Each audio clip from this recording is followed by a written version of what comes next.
welcome to the 34th episode. 34, I'm writing notes now. I'm a well put together adult. The 34th episode of the Have Aloha Will Travel podcast. I am your co-host, Kevin Allen, with me as always. Catherine Toth Foxer with Hawaiʻi magazine. And also, speaking of adults, you are now like a quarter of a century-year old. That says happy birthday to me.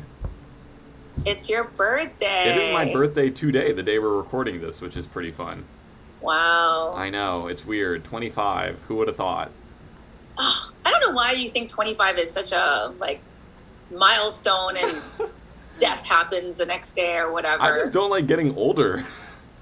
Why? But 25 is good. You know why I don't like getting older? Because the one thing older people always tell people who are my age is that it's just going to get faster.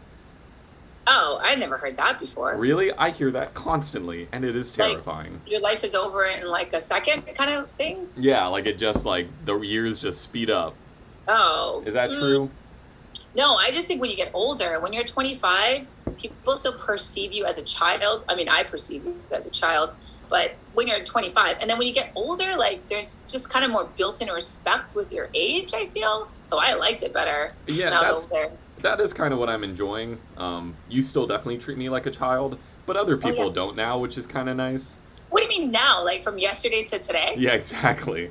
I woke up today and they were like, "You're an adult now." I got a letter in the mail from the government. Your parents still give you gifts for your birthday? Not really. I mean, my dad is going to help me with that renovation project I told you about. Oh, about the floors? Yeah, so we just kind of called that my birthday gift, but... Oh, that's nice. I don't know. Do you get birthday presents still? No, I'm really old. So no. Do I still get birthday presents? From loved ones? Not my family. No. No? No, but I'm also the youngest in a family of 4. Oh, okay. So you are the baby then. We were forgotten. Oh, really? Yeah. Yeah, I didn't have big parties for my birthday. Oh, really? No. Oh, neither did I. I mean, you know what my birthday plans are for tonight is eating Japanese curry with my girlfriend and then maybe going to bed at 11. That's so late. I know, that is pretty late for me. I've been staying up a little later recently. Again, I'm an adult. Why? Are you... Wait. Why are you staying up late? Are you watching Netflix or I like how you actually know when I'm about to change the subject. I know, because it's terrible. And you can stop me. I have been playing video games because I'm an adult. Oh, God. I've been playing games at night. Also, my girlfriend's been going to bed at 9:30 recently, so it's kind of nice to just Kevin time, 9:30 and up, I can play video games and watch YouTube. Although I have been watching Netflix. Last off-topic thing, I have been watching Netflix. The new Castlevania show is quite good. Oh, I heard about that. It's good. It's like a good adult cartoon. It's kind of gruesome in some ways, so be prepared for that. But what we are prepared for is to talk about your questions.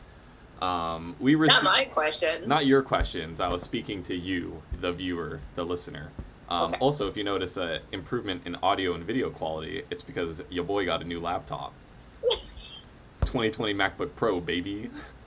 Financing it like an adult on my credit card, like an adult. We have accrued questions from readers and listeners and everybody over months, and we're going to take this time to answer some of the questions that we got. I think a lot of these questions are really great. So the first couple, our intern, Kyla, who's great, she pulled these off of Facebook. And you know what? Let's just maybe start at the top of the list. This one is from Kelly Chavez. And she was asking on Facebook, what are some of the best gluten-free restaurants on Oahu are? And I didn't know the answer to that. Fortunately, Kyla did some research for us, and she kind of gave us a good little list. And Kat, I know you've probably gone to a lot of these places. Yeah, sure. I mean, I think a lot of restaurants here offer gluten-free options. So Absolutely. they're not a gluten-free restaurant. I know that's a point of contention because a lot of people who have celiac disease or are truly have a gluten allergy need their food prepared in a place where there is no gluten. So to have kitchens kind of prepare both, sometimes I think people aren't so keen on, but I'll give you a list. Like Alan Wong is a good one. If you call ahead, especially they do have gluten-free options. 12th Avenue Grill in Kaimuki. These are all Oahu restaurants. There are some vegetarian and vegan restaurants that are pretty like akamai to allergies in particular. Juicy Brew in Kaimuki, for example. Whatchamacall, Ethiopian Love Restaurant is another one. I feel like I always have to shout out my favorite vegan restaurant. Beatbox? Dude, Beatbox Cafe on the North Shore is so good. I highly recommend their Portobello Statuettes burger. I don't know if that's gluten-free. Not gluten-free, though. Yeah, okay. Well, to the people who can intake gluten, oh my God, it's really good. But, okay, side note. Anyway, sushi is typically gluten-free. Is that true? I did not know that. Well, because rice doesn't have gluten in it, Oh, right? does it not? Yeah, no. Bread and pasta have gluten. Who are you? Is rice not like a starch? It is a starch, but it doesn't have gluten in it. Okay, I just kind of encapsulated them all into the same. No. The same but category. Anyway, but the thing you have to be careful of when you go to a sushi restaurant is a lot of shoyu or soy sauce has gluten in it. You have to get a specific like gluten-free kind of soy sauce, and it's called tamari, and those don't. So anyway, people don't know that shoyu has gluten. It's kind of a hidden gluten. I did not know that either. I'm enlightening you. You are enlightening me. And then there are gluten-free snacks that Kyla came up with, like shave ice, which is essentially ice and like sugar. And sugar. Mochi, because mochi is made out of rice flour, so any kind of rice flour product would be okay. Kaki mochi, also made out of rice flour. Hurricane popcorn, which is really popular here. It's popcorn with like furikake and kaki mochi, and then all the fruits or whatever. So those are kind of snacks that are good for you. Is that furikake Chex Mix recipe that you made? Is that gluten free? No, because the Chex Mix would have gluten in it. I would imagine. The cereal itself would have gluten. Yeah. Oh, interesting. Yeah. All right, so there you go. There you go, Kelly. Restaurants. I hope that helps. But most restaurants call ahead and ask if they have gluten-free options. Yeah, I feel like a lot of restaurants, especially on Oahu, they're all pretty like conscious of of people with dietary problem or dietary, restrictions. So no problems. Okay, well, I didn't mean to say that. I tried to catch myself. It's not a problem. I respect everyone's dietary restrictions. Please don't push this on me right now. We have another question. This one comes in from Christy Delphun Peterson. I hope I pronounced your last name correctly. Can you recommend any expert lei makers on Kauai? Kat, I know you have an answer for this one. Oh, also me. So I'm not quite sure about specific lei makers because every island would have lei makers from the island that are producing lei that are sold in lei shops on the island. So you'd have to just go there and kind of look. But I will tell you that on Kauai, that's where you'll find ni'ihau shell leis. So I feel like that's a really special thing about Kauai. The ni'ihau shells are very, very tiny, tiny, tiny, colorful, and very, very rare shells that you can only find on ni'ihau, which is a forbidden isle. You can't really access it. There's a helicopter tour that goes to ni'ihau, but in general, it's not something that you can't just go to ni'ihau and pick up shells off a beach.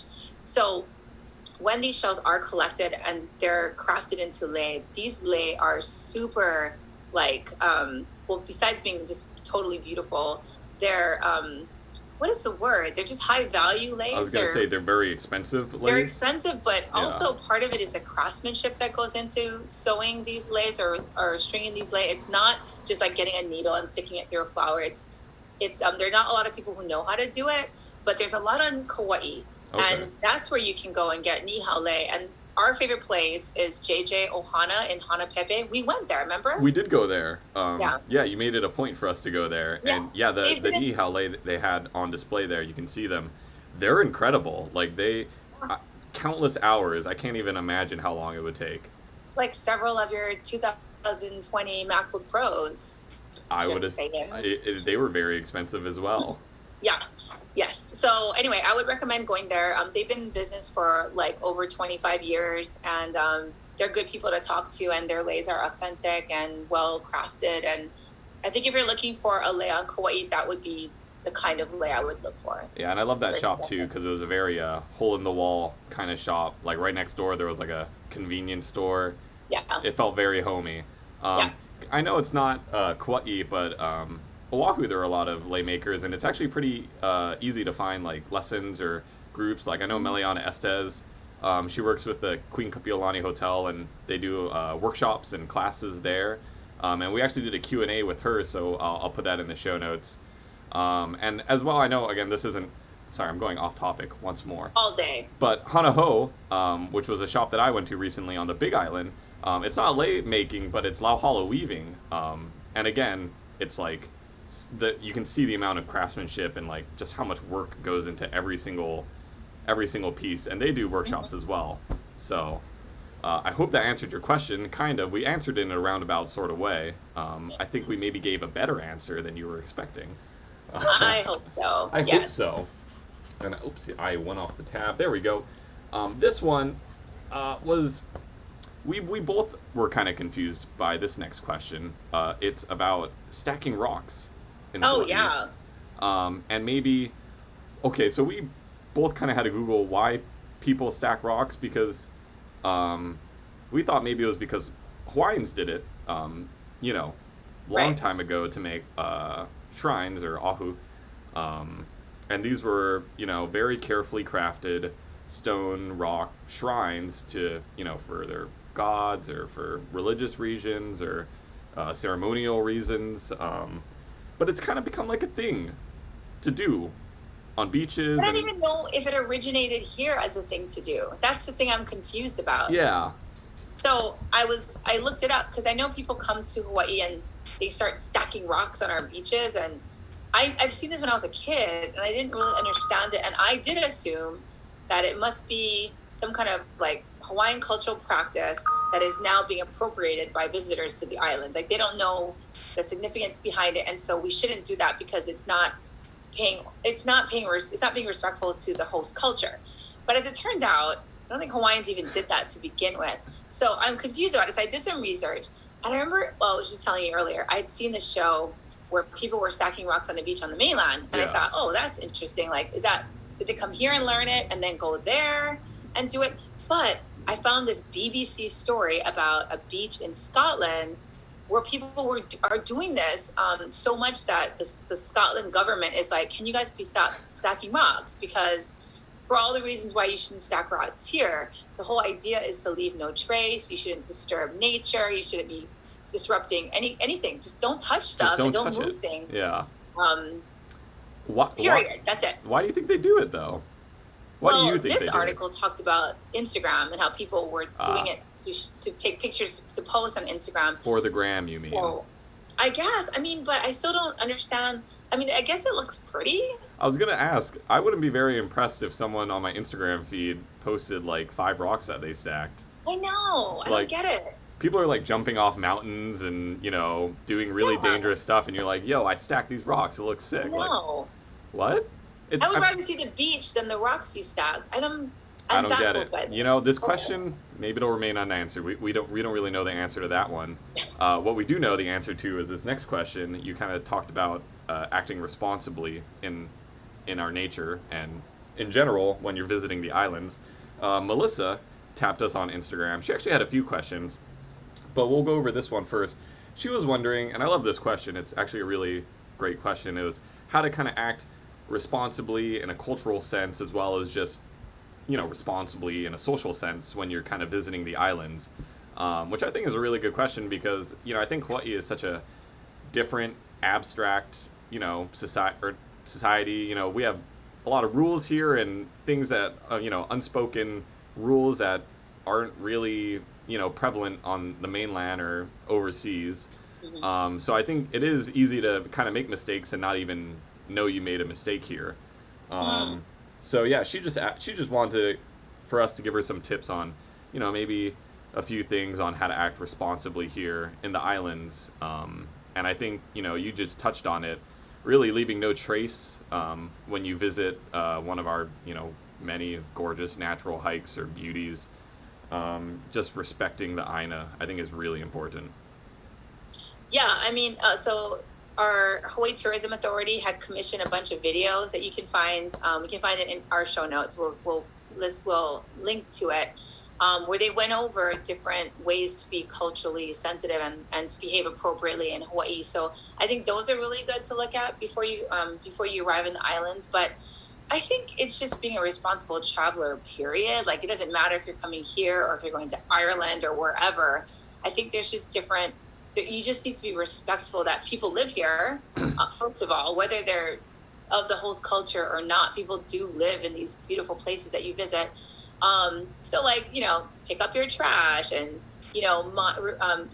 understand the rules and the laws that, govern these areas. Don't be obnoxious. And I mean, there's so many things like that. You specifically hate it when people play music while hiking. Why? You hate it. That's why there's earbuds.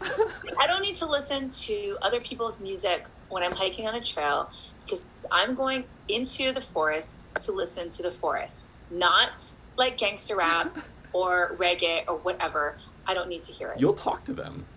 Yes, I will. If you're thinking about hiking while playing music, make sure Kat's not around, because she will. No, I will tell you. She'll jump on you.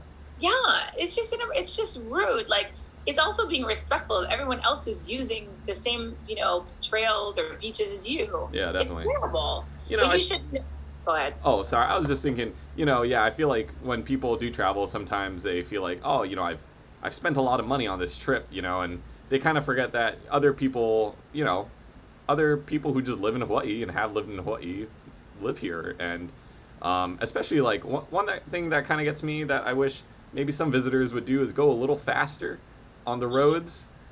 Sometimes we get to really, like, beautiful, scenic outlooks, and they go really slow, like 10 miles an hour in a 35. And, I got to commute, man. Like, a lot of people got to make that commute every single day. And I know it's really gorgeous, but, follow traffic rules. Don't honk. Yeah. Don't honk.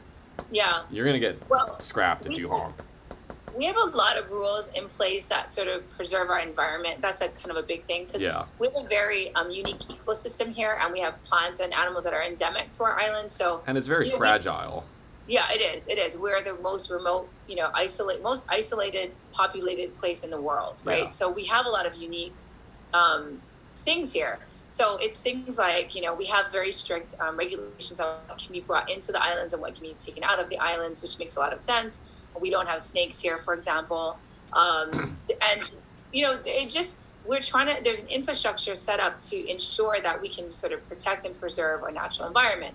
And so for someone coming in, it's to think about that too and be respectful of that. There are on trails these like brushes right at the front of the trailhead, and you're supposed to like brush your shoes on it. Yeah. And a lot of people just blow right past it. But the whole idea is that you don't want to track in invasive seeds or whatever into these areas. And then also when you leave, you're supposed to do the same thing.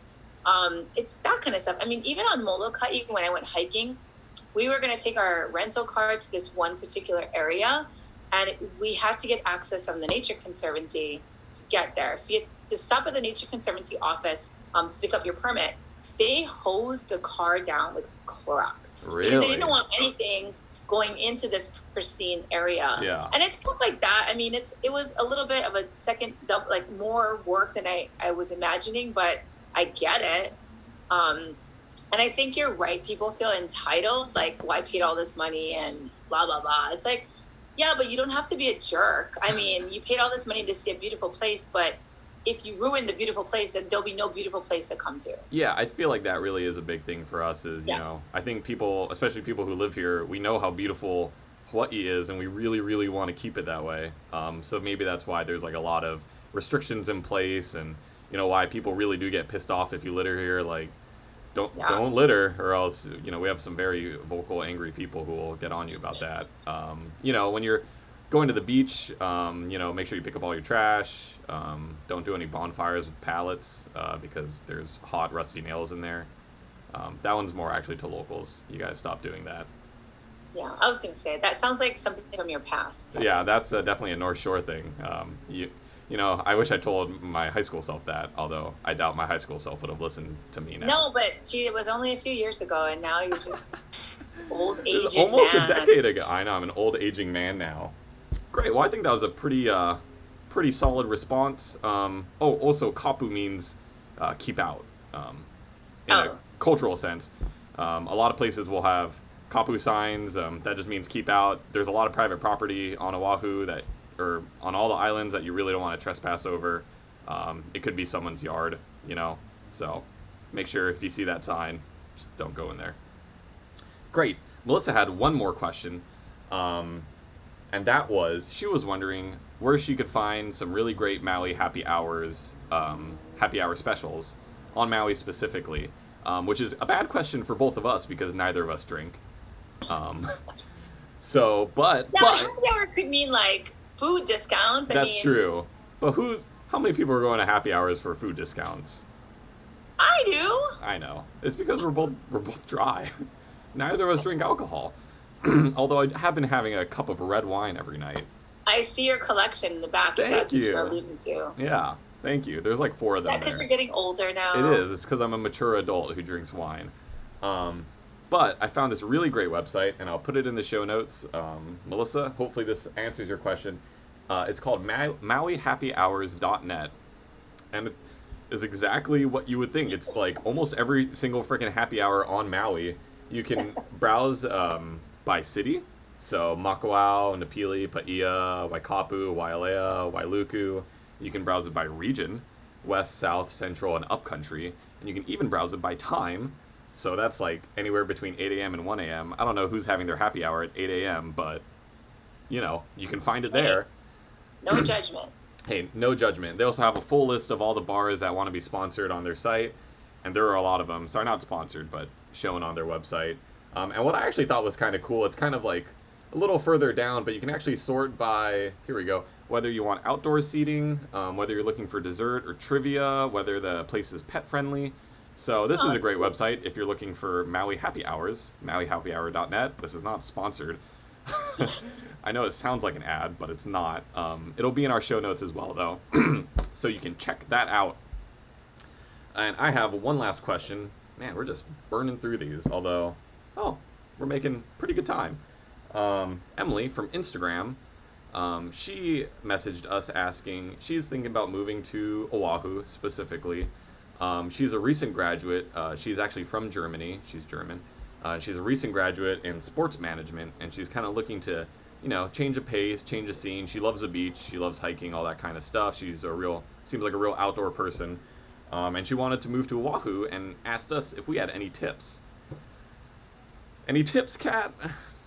It's hard. Well, I think moving internationally I don't know the rules that way. I mean, I think it would be a lot harder, right, to move internationally. Yeah, I mean right now, obviously, you shouldn't move right now internationally. Well, that's true. You are going to be subjected to a 14-day quarantine if you move anytime this summer. But what I would honestly do is I would hook up with some kind of property management or a real estate company to look for a rental for you, and in that process, they can help you. What was that? Did you give me like a high five? No, my cat jumped up. Oh, I thought you were giving me a high five. I was like, thanks, Kevin. I don't know. Was that a great answer? So anyway, man, I'm totally thrown off here. They can help you with more of the details of the actual move, because there's things like if you want to move your car, if you want to, like just your shipping of your goods, and especially coming from Europe, that's going to be crazy balls. That's going to be crazy. I would say I wouldn't bring much. I would buy a lot of stuff here, honestly. I would also try to find someone from Hawaii to talk to about neighborhoods in particular, and knowing which island you want to go to, and because a lot of people mistake the Big Island or Hawaii Island for Oahu, which is the urban center. And then I remember having friends like looking up homes on Craigslist. Oh, really? And you and I are Craigslist. We're junkie. I'm a big Facebook Marketplace guy now, though. Oh, really? Yeah, if you're looking for, that's maybe my tip. If you're looking for a place to rent, Facebook Marketplace has a lot of really good deals. Yeah, but you have to know the neighborhood. Like, I remember I had friends that were like, oh, this place sounds great. And I'm like, well, you're working in town and you're going to live in Makaha. And they're like, well, it's only like a 45-minute drive when you Google map it. And it's like, well, actually, if in rush hour traffic, though, it's like 2.5 hours. Like, it's stuff like that. They may not truly understand like the neighborhoods. And so I would say, do some research on the specific areas that you want to live in and the commute times and all that stuff. It's not that simple. Yeah, it's really important to factor in traffic wherever you're going to live. You know, especially if you're looking, you might see really great prices for rentals on the west side or something like that. And just know that there's a lot of traffic going from the west side to Honolulu, which is, you know, a lot of jobs are in Honolulu. So that's why rent is a lot higher in Honolulu. Right. And some areas are just tougher in general to live in if you're not from here. I mean, I think that's true for any you know, any state, any place. And it's just, you know, there's income differences, and it's just different, you know. So and then there's places that are like far away from the beach if you love the beach, but actually they're great places to live, like in the valleys, but the beach is only like a 10-minute drive away. So living on the beach versus, you know, I think you just have to kind of figure it out and ask a lot of questions. And I would hook up with a real estate company, honestly. Yeah, absolutely. I would say, maybe try to find an agent or a real estate company. And, you know, they're really great at talking to you and kind of communicating what your needs are and, you know, what your budget is looking like specifically. There are whiskers in my screen. I know. It's all right, so cute. I'll just bring her out real quick. Ami. Oh, she loves to bite screens. Look at this cat. Oh, hi, Ami. Look at this girl. Ami. Nobody on the podcast is going to hear Ami, but she's so cute. She is so cute. I know. I just realized if you want to see my cat, I would say go to the Facebook or YouTube version of this podcast. Just tune in just for my cat because she's a real cutie. Okay, get out of here. Throw her on the ground. Yeah, Emily, there are really a lot of factors to think about, especially with this kind of move. It's a huge move. Just know that it's pretty expensive in Hawaii, just as Oahu specifically is a very expensive place to live. Our groceries are really expensive. Our rent's really expensive. Thinking about maybe just using our public transit if you want to save a lot of money. Cars are really expensive to have here, and the bus is actually a really great system to use. And aside from that, I mean, get yourself a real estate agent, do some research, do a lot of research. Read so much that your eyes are falling out of your head, and hopefully that'll help you make the correct choice. Great, and I think we are just running out of time right now. We're killing it. You know what we forgot to talk about? Our digital issue. Oh shoot! You wanna give us a sales pitch on that? We should have talked about that in the beginning of our podcast. Oh. So we have a summer issue that's on newsstands right now, but we decided to put together something called the Editor's Guide to the Islands. So right now, you know, there's a travel restriction flying to the islands, but we know and anticipate that's going to soon be lifted, or hope that it'll be soon be lifted. And we know a lot of people who love Hawaii think about it and dream about it and are planning trips to the islands and are unsure. So we put together something called the Editor's Guide to the Islands. You can find it on our app. So if you go to Google Play Store or at the Apple Store, you can download our app for free. Yeah. But in order to access the digital issue, you need to pay $4.99. If you are a current subscriber of our magazine, you can call our circulation office. We can put that in the show notes. You actually have free access to all of our digital archive on our app. So it's something to think about. But it's got it's got great stuff about like beach tips and walkable neighborhoods, and I'm really proud of the issue. I think it's really fun, and if you're planning a trip, I think it's worth downloading and looking at because it is like stuff that's really useful when you're planning a vacation to Hawaii. Yeah, it's a great resource. I think this might be one of, you know, I think we really came into it thinking we wanted this to be a resource for readers who are planning, you know, their return trip to Hawaii, or if, you know, your trip had to get moved due to COVID. I think it's a great resource, and again, it's great to have on mobile. You know, like you can take it anywhere.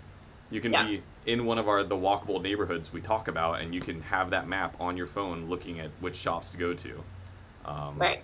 Yeah. So, I think that we should have talked about this in the beginning of the podcast. I know. But you know what? Maybe I'll do some editing magic and splice it in there at the beginning or something. We'll figure that out. No, it's okay. We can talk about it on our next podcast too. Yeah, maybe we will do that. But so I think that'll be the end of this podcast. Okay. I've got Kyla's script in front of me. I'm gonna give that a read, and then do it. I'm gonna do it. Thanks for tuning in today's episode of the Have Aloha Will Travel podcast. For more travel tips and insider scoops, check us out on the web at hawaiimagazine.com or on all social media platforms at Hawaii Magazine. Have Aloha Will Travel is also available on all streaming platforms, and you can find video versions of the podcast on the Have Aloha Will Travel YouTube channel. Our digital issue is in the app right now, and you can check that out. Shoot, you know what? I tried to ad-lib the script, and I couldn't do it. Check out our digital issue. It's really great. I think our summer issue is also still on shelves, if you want to pick that up. And I think our last podcast, we talked all about it. Or the one before that. Yeah, it was our last one. So please pick that up. I think both are really great. And yeah, thank you all so much for listening. Mahalo. Bye-bye.